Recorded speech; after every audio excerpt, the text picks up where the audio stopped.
A partir de hoy, de esta clase, vamos a empezar a describir ya las bacterias. Ya las van a conocer por géneros y van a saber qué enfermedades producen, qué es lo que ustedes necesitan saber. Vamos a empezar con el género, con los pocos gram positivos, que esta tablita todos la tienen en su guía, por favor, para que se ubiquen. Esta tablita es importantísima, porque aquí están los gram positivos y aquí están los gram negativos.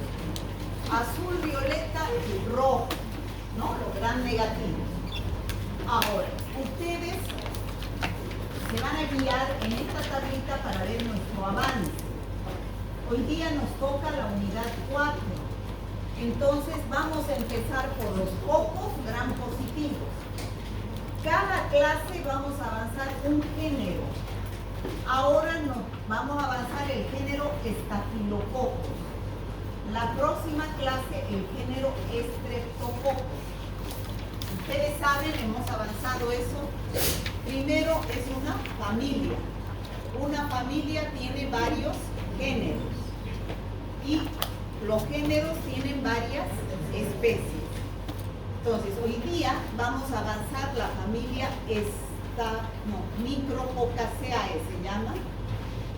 Micropocaceae. El género se llama Staphylococcus. Y las especies son Staphylococcus aureus, el más importante, Staphylococcus epidermidis y el Staphylococcus saprophyticus. Son muchos más, pero nosotros solamente vamos a ver estos que tienen importancia médica. Terminamos con los cocos gram positivos, pasamos a los bacilos gram positivos. Y aquí vamos a ver al género Corynebacterium, al género Listeria, al género Bacillus. Y hasta aquí vamos a dar el primer parcial, cuando terminemos todos los gram positivos. Empezamos el segundo parcial con todos los gram negativos, ¿ya? Y hasta terminar esto. Y el tercer parcial es todo virus. Entonces, que les quede claro que los gram positivos, pocos gram positivos, vamos a estudiar al género Staphylococcus y al género Streptococcus. Hoy, en esta clase, vamos a avanzar al género Staphylococcus. ¿Cuáles son los objetivos de esta clase? ¿Qué es lo que ustedes deben aprender? En primer lugar, deben identificar las características morfológicas. Morfológicas, es decir, características morfológicas. ¿Qué significa características morfológicas de este género? ¿Qué forma? Morfología es forma. ¿Qué forma tiene? ¿Bacilos? Estafilococos. Entonces, ¿van a ser bacilos? No. Son cocos, pues, ¿no? Morfológicas, o sea que son cocos gram positivos. ¿Ya? Por eso yo agarro siempre, entro atrás con un marcador azul y un marcador rojo. Gram positivos y gram negativos. Las características morfológicas, fisiológicas y bioquímicas, y así como las patologías que provocan. ¿Qué son las patologías? Los cuadros clínicos, que es lo que les interesa a ustedes. O sea, ¿por qué estamos estudiando en esta materia estas bacterias, Staphylococcus aureus, tan difíciles esos nombres, ¿no? ¿Por qué? Porque en la realidad, cuando ustedes van a trabajar, como ustedes van a ver, se presentan una serie de enfermedades que producen estas bacterias. O sea, ustedes tienen que familiarizarse con estos nombres, ¿ya? Después, distinguir los aspectos epidemiológicos de las infecciones que producen cada una de las especies, es decir, de dónde viene la infección. Y los aspectos microbiológicos de laboratorio que nos permite identificar a estas bacterias. Entonces empezamos con el género Staphylococcus. Estas fotos son por microscopía electrónica, ¿no? Así lo vamos a ver en el laboratorio. Esta es una tinción de Gram del género Staphylococcus y esto es microscopía electrónica. Son cocos Gram positivos. Viene del griego estáfile, que quiere decir racimo, es decir, que se agrupan en racimos. Tienen un diámetro entre 0,5 a una micra, y son anaerobios facultativos. ¿Qué quiere decir? Que pueden crecer en presencia o en ausencia de oxígeno. Bueno, clasificación. ¿Cómo se clasifica? Tenemos al Staphylococcus aureus, Staphylococcus intermedius, Staphylococcus icus, Staphylococcus chromógenes, Aebolithicus, hominis, simulans, epidermidis y saprophyticus. Muchos más hay. Estos son algunos. Yo solamente he puesto ahí 3, que son los que más se aíslan en nuestro medio. ¿Ya? Se dividen en 2 grandes grupos de acuerdo a una prueba de laboratorio que hacen los bioquímicos para identificarlos. La prueba de la coagulasa se llama. ¿Ya? ¿Qué significa eso?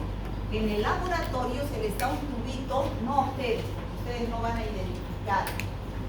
Se les da un tubito con plasma. ¿Saben lo que es el plasma, no? Y la bacteria que ha crecido, si queremos saber qué estafilococo es, cuál es su apellido, si es aureus, epidermidis o saprophyticus, tenemos que hacer pruebas bioquímicas. Y una de esas es la coagulasa. Entonces, la bacteria que ha crecido, la disolvemos en uno de esos tubitos de plasma. Lo incubamos 24 horas. Esto no tienen que saber, les digo para que, por conocimiento general. Esto yo les enseño a los bioquímicos, ellos sí tienen que saber y saber todo el fundamento y a saberlo hacer. Al día siguiente vamos a ver qué es lo que se observa. Si se observa un coágulo, quiere decir que el estafilococo produce una enzima llamada coagulasa. Y esa coagulasa tiene la propiedad de coagular el plasma. ¿Me dejo entender? Entonces, y los que no producen la enzima coagulasa son Staphylococcus coagulasa negativos. Entonces, si yo vengo al día siguiente y veo el tubito donde he sembrado, que está con un coágulo, entonces yo tengo que decir, ¿será Staphylococcus aureus, intermedius o icus? Pero no es ninguno de estos. Estos no coagulan el plasma. ¿Está claro? Es una prueba bioquímica para identificarlos. Ahora, para identificar dentro de estos 3 existen otras pruebas que no les voy a decir. ¿Por qué? Porque ustedes no tienen por qué hacer eso. ¿Ya? Ustedes lo que tienen que saber son las enfermedades que producen, cómo se transmiten, cuál es la profilaxis, el tratamiento, ¿no? Eso es lo que ustedes deben saber, la epidemiología de la infección. Entonces, otras pruebas como el agar-mannitol salado, la DNasa, que son pruebas para decir específicamente esta bacteria. Bueno, todas las personas tenemos Staphylococcus coagulasa negativo. ¿Dónde? Si nos hacen un hisopado de la nariz, ¿saben lo que es hisopado, no? Un hisopado de la nariz y sembramos en un agar sangre, casi todas va a crecer Staphylococcus coagulasa negativos, epidermidis, y saprophyticus, simulans, esos, ¿no? Sobre todo el epidermidis. En la piel lo mismo, el Staphylococcus epidermidis es el número 1 de microbiota de piel, ¿ya? También el aureus se encuentra como microbiota en los pliegues cutáneos húmedos, es decir, en la axila, en la ingle, ¿no? Y cerca del 15% de adultos sanos son portadores de Staphylococcus aureus en la nasofaringe. O sea, son portadores sanos. sanos.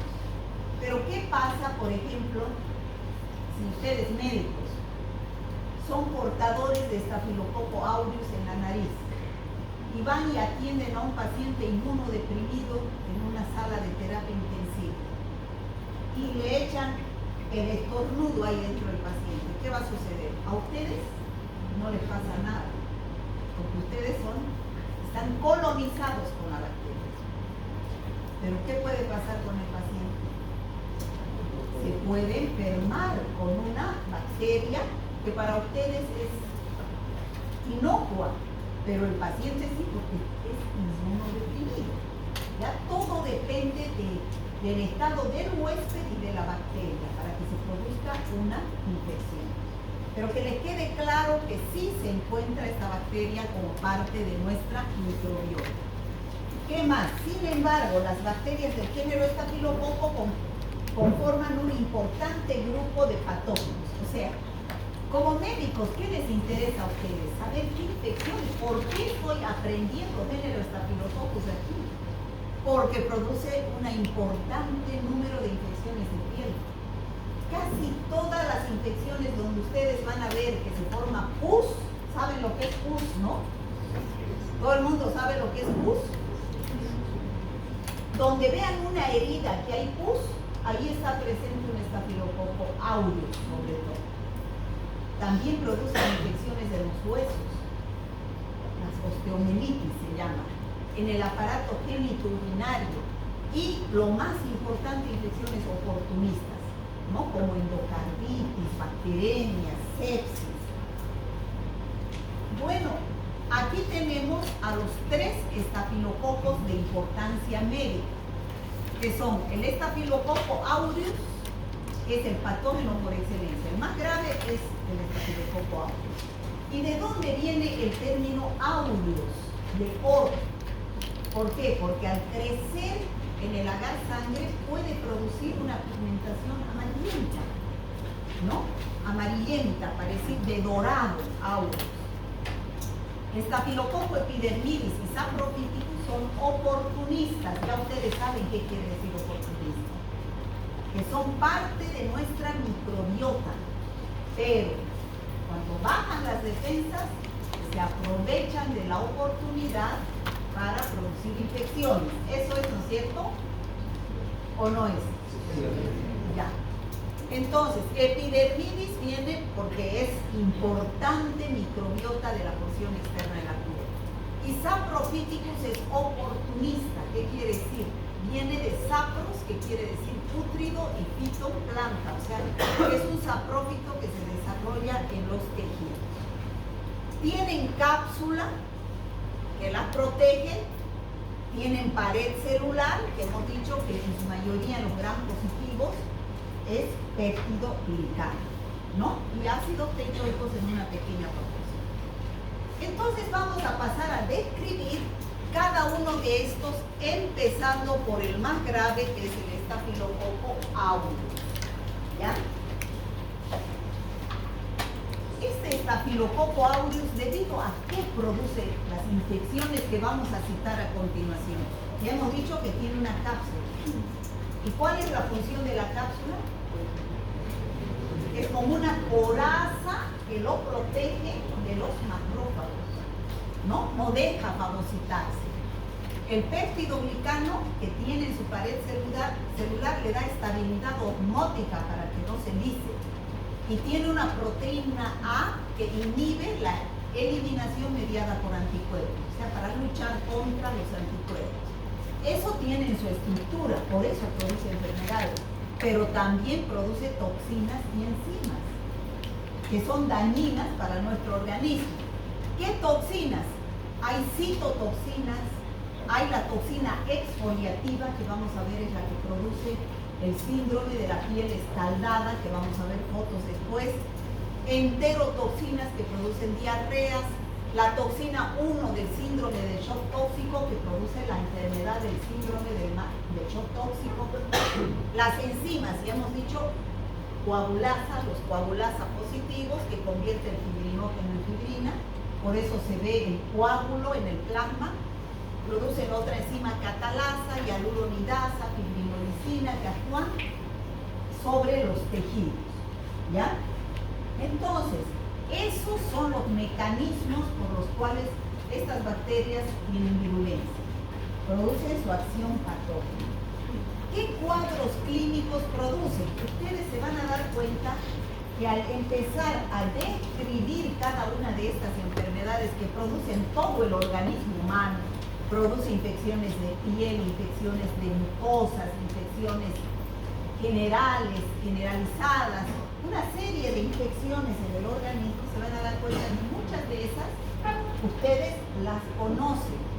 Por ejemplo, el estafilococo aureus, lo que más produce son infecciones cutáneas. ¿Qué es cutánea? En la piel, ¿no?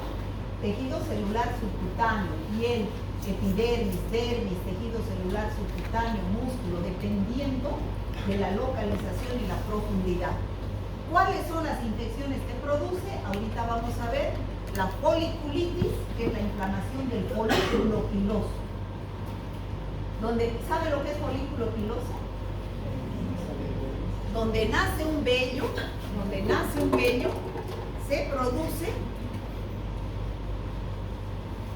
acumulación de pus, da lugar a foliculitis. Esa es la infección más benigna, más leve que produce el estafilococo aureus. Forúnculos, como estamos viendo ahí, ¿saben lo que son forúnculos? ¿No?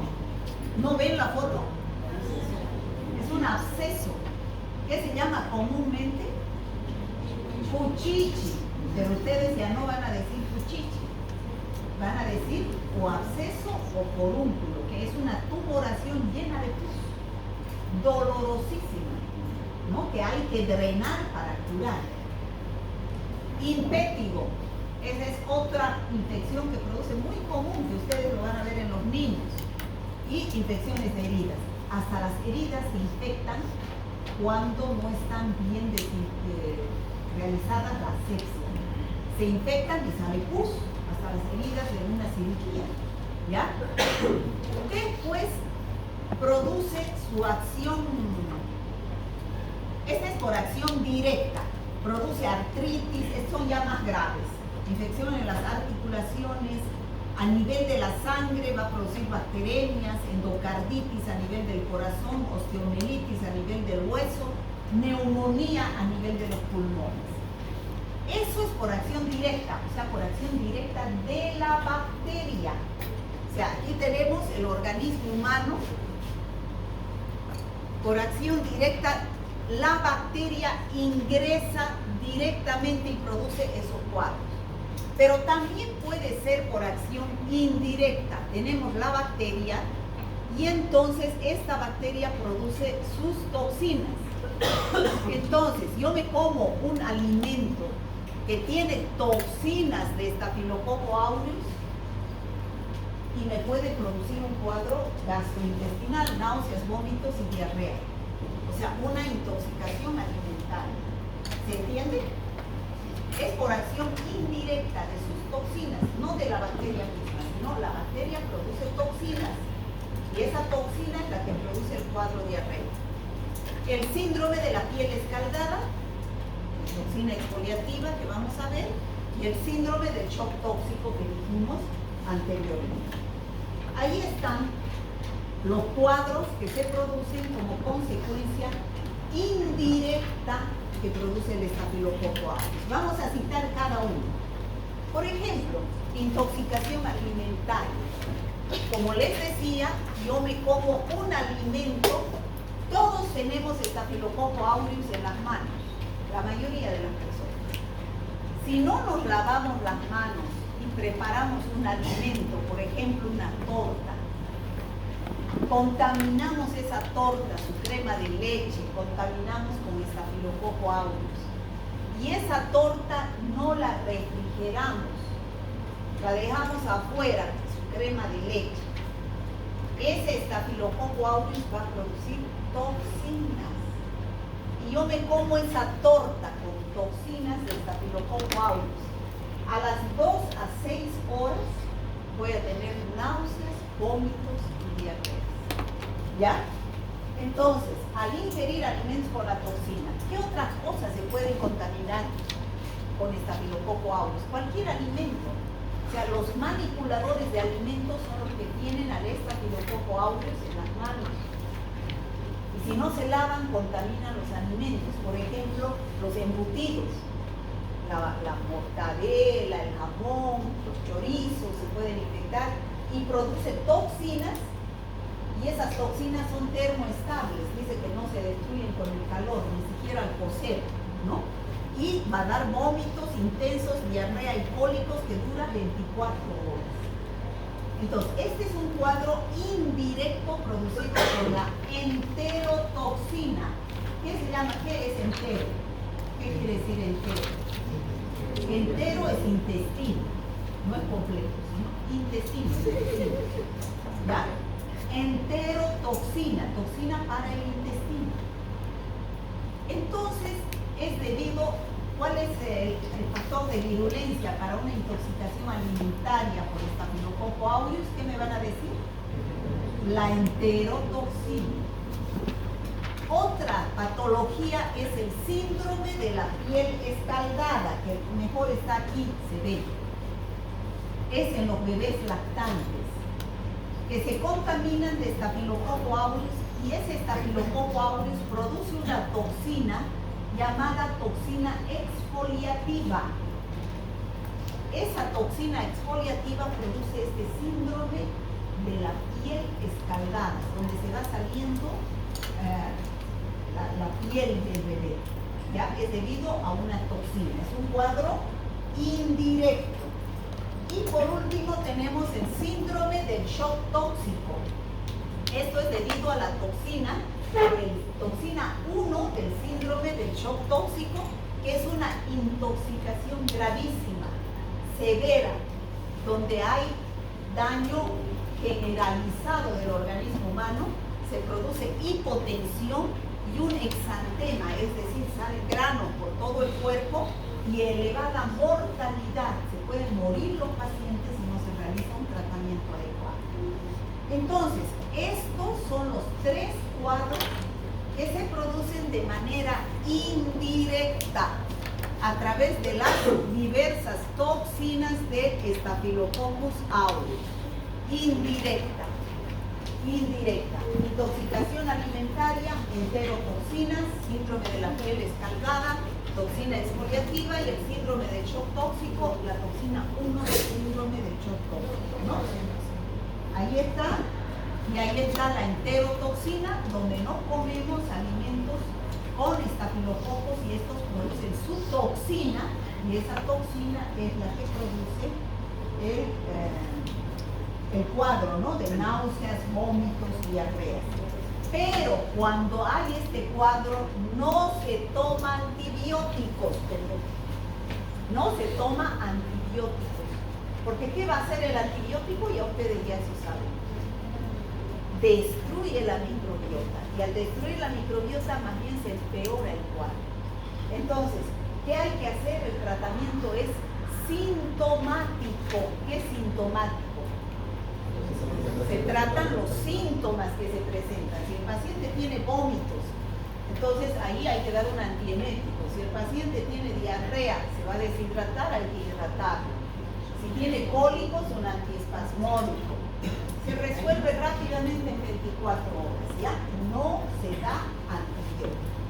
¿Está claro los cuadros que produce por acción indirecta?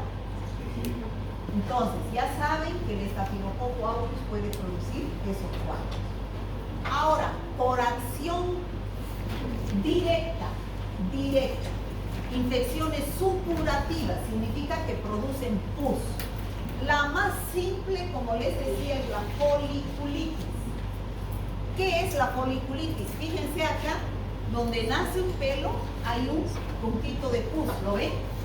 Si nosotros aspiramos con una jeringa ese puntito de pus y lo cultivamos en una gas sangre, va a crecer Staphylococcus aureus, ¿no?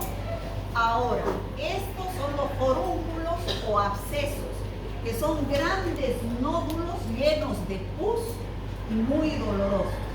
Estos abscesos, ¿cómo se curan? Hay que drenar, o sea, hay que realizar un corte cuando esté maduro, Se realiza un corte y sale el material purulento y eso se lleva al laboratorio para que lo analicen. Qué falta de respeto en hora de clases hacer ese escándalo, ¿no? Y son las mujeres que hacen eso, un grito de mujeres, ¿no? Y el impétigo, fíjense, el impétigo. Infección cutánea con vesículas rellenas de pus. Fíjense, hay pus. ¿Han visto ustedes impétigo? ¿Han visto ese cuadro en los niños alguna vez? No creo que no hayan visto. Aquí en Santa Cruz, al menos yo veo hartísimo. Vayan por a los barrios. Los niños ahí juegan con tierra. Les aparece uno aquí, se rascan en toda la cara y sale en los orificios es periorificial, o sea, alrededor de la boca, alrededor de la nariz, puede salir también alrededor de los ojos, puede salir en su cuerpito, en las manos. A eso se llama, ¿qué se llama? Impétigo. ¿Está claro, chicos? Cuando vean un niño así, es por la falta de higiene que se rasca y lleva la bacteria de un lado a otro. Son ostras purulentas.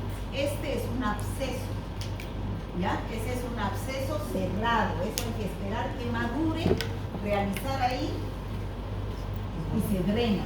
Absceso drenado es absceso curado, ¿no? Absceso drenado es absceso curado. Si no se drena y se saca ese material purulento, está ahí englobado el estafilococo y no llega ningún antibiótico.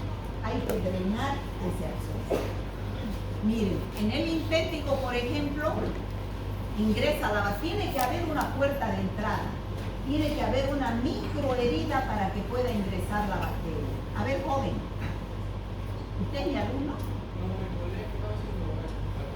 Pero en otra no se entre a un aula así. Ya, por favor. Yo lo he estado mirando todo el rato, ha estado hablando. ¿Ya? Sí, con la de adelante. Hasta luego.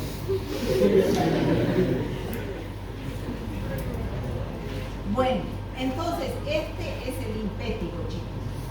Tiene que haber una microherida para que entre la bacteria y se produzca la infección. Fíjense cómo se llena de material purulento y todo esto es lleno de estafilococos.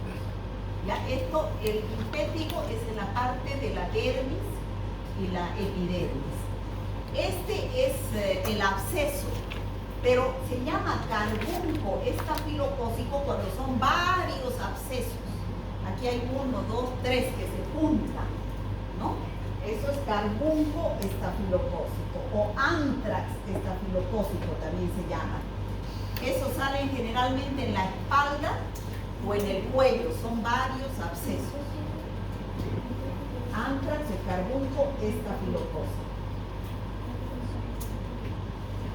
Luego tenemos a la foliculitis, que fíjense, se llena de material purulento el lugar donde va a nacer el vello, o sea, el folículo piloso. Es más, en los hombres que se cortan, por ejemplo, cuando se rasuran, se hacen una micro herida y eso se infecta, ¿no? Este es el forúnculo, llega más profundo, ¿no? El forúnculo o absceso. Bueno, además de esas infecciones de piel que produce el Staphylococcus aureus, también produce infecciones más graves. Pero que les quede claro, que ustedes vean pus, o es Staphylococcus aureus o es Streptococcus pyogenes, que vamos a avanzar la próxima clase. ¿Ya? Infecciones sistémicas, estas son las más graves, porque a través de la sangre llegan a otros órganos. Las anteriores se quedan en el aparato digestivo o en la piel o tejido celular subcutáneo. No va a la sangre. Estas a través de la sangre pueden ir a los pulmones y producir neumonía. ¿Qué es la neumonía? Una infección a nivel pulmonar, donde el paciente se llena de pus. Este es alvéolos normales, aquí están llenos de pus. Y es por eso que bota esa expectoración mucopurulenta, porque hay alguna bacteria ahí. Y aquí la neumonía es formación de abscesos en los pulmones producida por el Staphylococcus aureus. No es la única, muchas otras bacterias producen neumonía. Entonces el paciente empieza a tener fiebre, tos con expectoración y le duele la punta del costado, ¿no? Al toser. Meningitis, que es inflamación de las meninges, ¿no? ¿Les he pasado, creo, a ustedes? No les he pasado el caso de meningitis de Santa Cruz, ¿no es cierto? Han llegado de Ibenia, o sea, son enfermedades de declaración obligatoria porque la meningitis es un cuadro grave. Pero no solamente uno ha sido meningitis tuberculosa, ¿no? Otra era meningitis viral y otra meningitis por Streptococcus pneumoniae. La meningitis más grave es la producida por Neisseria meningitidis. Esa no deja una semana al paciente y se contagia rápidamente. ¿Ya? Entonces, esto es meningitis producida por Staphylococcus aureus, donde el paciente tiene fiebre, cefalea y sobre todo rigidez del cuello, de la nuca, no puede mover. Y empieza los niños, sobre todo, convulsionar. ¿Ya? Y bacteremias, o sea, ingresa la bacteria a la sangre y puede ir a otros órganos. Otras infecciones sistémicas, la osteomelitis, infección a nivel del hueso. O sea, a través de la sangre la bacteria puede ir a otros órganos y en este caso el hueso y producir osteomelitis. Miren cómo se llena de pus el hueso. El carbuco estafilocócico, que ya dijimos, o antrax, eran varios abscesos que se juntan y tienen varias bocas al exterior. Las articulaciones, la artritis séptica. Bueno, ya hemos visto al Staphylococcus aureus. ¿Es grave o no es grave el Staphylococcus aureus? Es grave. ¿Varias de esas infecciones ustedes las han visto? Sí, seguro que sí, ¿no? Y cuando las vean de ahora en adelante, entonces van a pensar en que necesitan pedir, ¿qué van a pedir? Un análisis bacteriológico al laboratorio para que les dé el nombre exacto de la bacteria y su antibiograma, es decir, con qué van a realizar el tratamiento. Ahora vamos a ver a estos otros dos que son coagulasa negativos. Staphylococcus epidermidis y Staphylococcus saprophytis. Empezando con el Staphylococcus epidermidis. El Staphylococcus epidermidis está en la piel, ¿no es cierto? Es microbiota de piel. Pero en pacientes inmunodeprimidos y sobre todo en los hospitales donde no hay normas de bioseguridad y no aplican normas de asepsia, entonces puede ingresar esta bacteria, por ejemplo, al endocardio y producir endocarditis, sobre todo en aquellos que han sido sometidos a una cirugía de válvulas. Por ejemplo, es un paciente que necesita válvulas de prótesis, ¿no? Una válvula porque no funcionan bien las válvulas cardíacas, entonces hay que ponerle una válvula y esa válvula, si no ha sido bien desinfectada, esterilizada para colocarla, entonces puede producir endocarditis. ¿Está claro? Puede producir infecciones en los catéteres. Pacientes que están internados están con catéter venoso, porque a través de ese catéter que se deja todo el tiempo que está internado, se le administra medicamentos, ¿no? Y a veces los microorganismos de la piel, entonces cuando no hay una buena asepsia, contaminan la piel y se produce una infección de los catéteres. Y puede producir una sepsis, porque está entrando directo a la sangre.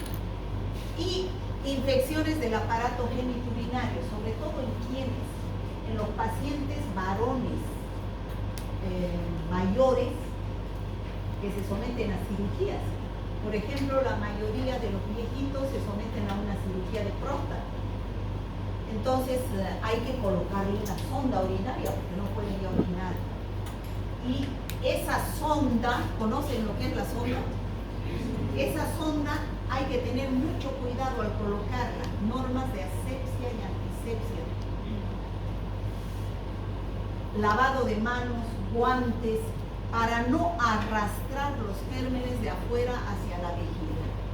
¿Ya? Eso es infecciones urinarias por el uso de sondas.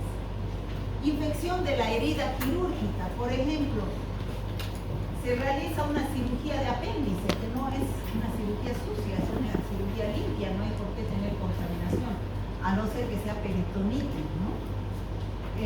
Pero si no se ha utilizado material estéril, se contamina esa herida, esos puntos se contaminan y pueden tener pus con estafilococcus de la piel. Y también infecciones en los pacientes que están realizando diálisis, ¿no? Esos son los estafilococcus coagulasa negativa, como el estafilococcus epidermidis. Este estafilococcus saprophyticus produce infecciones urinarias, pero en mujeres. El epidermidis producía infecciones en varones mayores que son sometidos a cirugías. Este produce infecciones urinarias en mujeres en edad sexual activa. ¿Ya? Después de la Escherichia coli y otros bacilos gram negativos, el Staphylococcus saprophyticus es importante como productor de infecciones urinarias. Chicos, y ante toda sospecha de todas estas infecciones que hemos visto que producen estas bacterias, vuelvo a repetir, ¿qué deben hacer ustedes? Pedir un análisis bacteriológico. O sea, si el paciente, dependiendo de qué infección tenga el paciente, ¿no es cierto? Si el paciente tiene pus, entonces hay que sacar ese material purulento y mandar al laboratorio. Si el paciente tiene sepsis, la muestra será sangre. Si el paciente tiene neumonía, la muestra será esputo. Si el paciente tiene infección urinaria, la muestra será orina, y así sucesivamente. Una vez que se manda la muestra al laboratorio, esta semana estamos avanzando este análisis bacteriológico, que es una serie de pasos desde examen directo, tinción de Gram de la muestra, cultivo de la muestra, incubarla 24 horas para que crezcan las colonias, hacer la identificación de la bacteria y hacer su respectivo antibiograma. ¿No es cierto? ¿Está claro, chicos? Ante cualquier sospecha de esas infecciones, el laboratorio actúa realizando el análisis bacteriológico. ¿Con qué fin?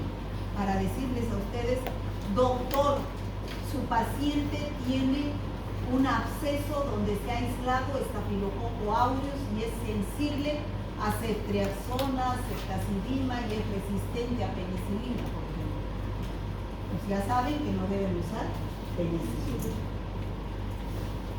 El tratamiento de estas infecciones, si es Staphylococcus aureus y los otros estafilococos, 90% ya hay de resistencia a la penicilina. ¿Qué quiere decir? Que no podemos ya casi usar penicilina.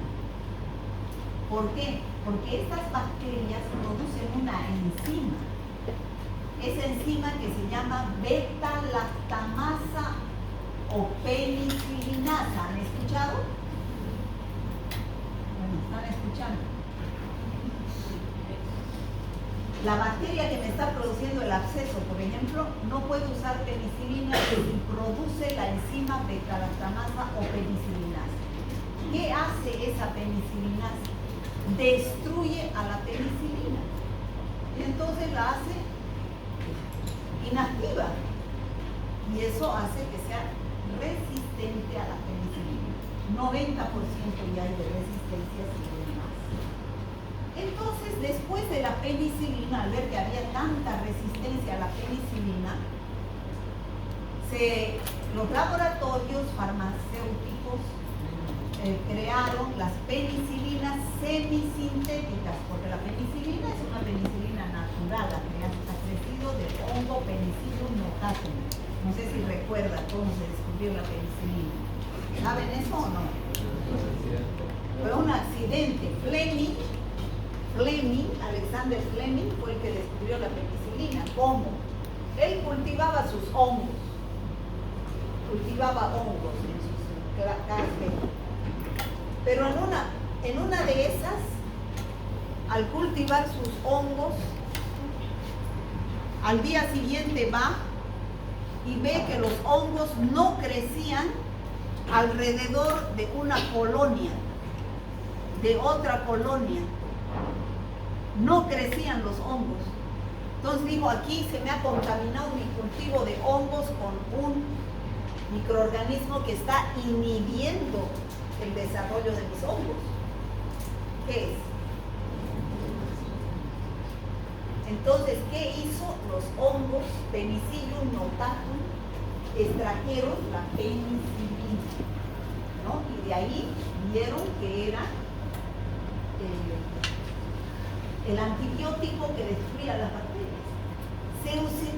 Antes de descubrir la penicilina, las personas se morían de todo. Personalidades, Mozart murió de sífilis, no había penicilina, ¿no? Se murieron Napoleón Bonaparte murió de sífilis, no había penicilina. Pero después del descubrimiento de la penicilina, empezaron a utilizarla tanto la penicilina para todo que crearon resistencia.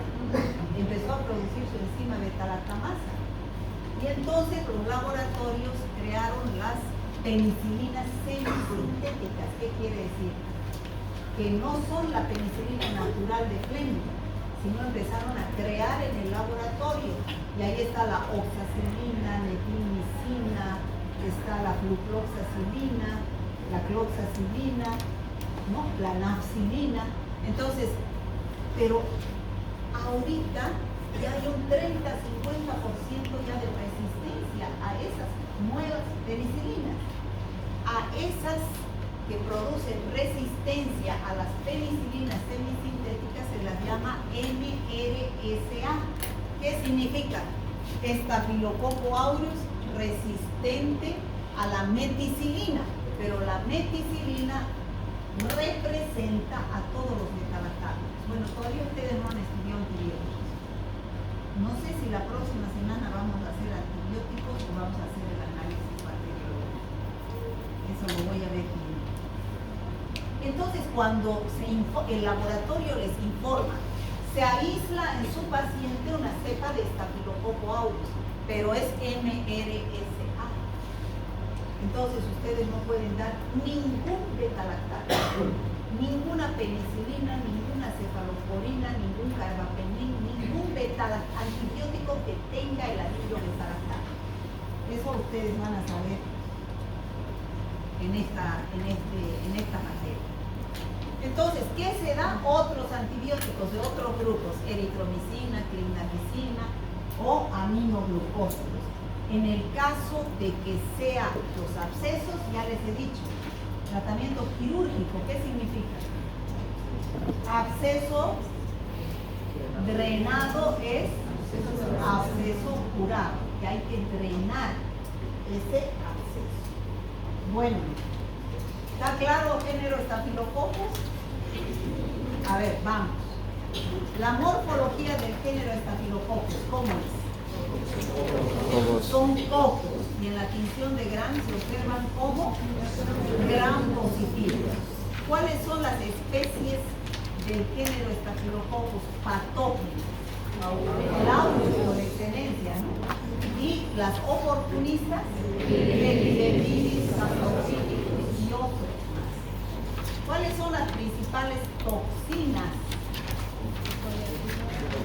La toxina exfoliativa, la enterotoxina, la toxina 1 del síndrome del shock tóxico, y enzimas, la coagulasa, la penicilinasa o beta-lactamasa, después está la catalasa, la hialuronidasa, que son sustancias que hidrolizan los tejidos, ¿no? Los principales cuadros clínicos que producen por acción directa, ¿cuáles son? Forúnculos, foliculitis, abscesos, impétigo. Y por acción de las toxinas, son 3. Intoxicación alimentaria, síndrome de shock tóxico y síndrome de la piel escaldada. ¿Cuáles son las infecciones producidas por Staphylococcus epidermidis? Endocarditis, o sea, es en pacientes inmunodeprimidos sobre todo, ¿no? Porque es flora de piel. Endocarditis, sobre todo en pacientes con válvulas de prótesis. Después,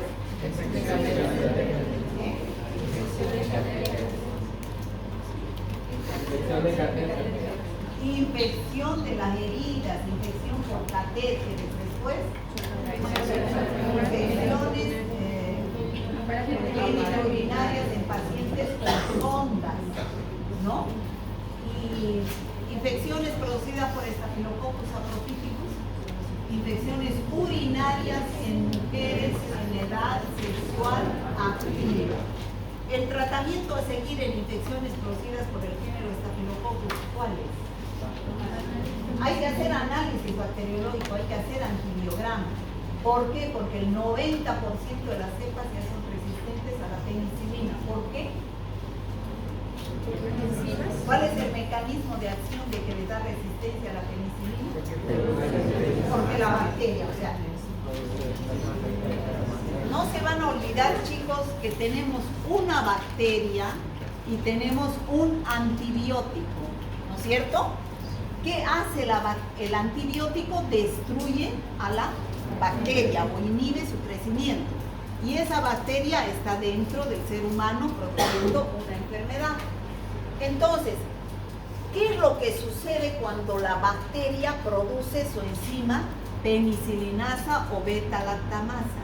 Lo destruye al antibiótico, porque al antibiótico beta-lactámico, ¿no? Que tiene su anillo beta-lactámico en su estructura, ¿no? Entonces, ya lo inactiva, ya no se puede usar ningún beta-lactámico, hay que usar otro antibiótico, más fuerte, macrólide, vancomicina, linesulina, otros antibióticos. Bueno, eso sería todo, chicos.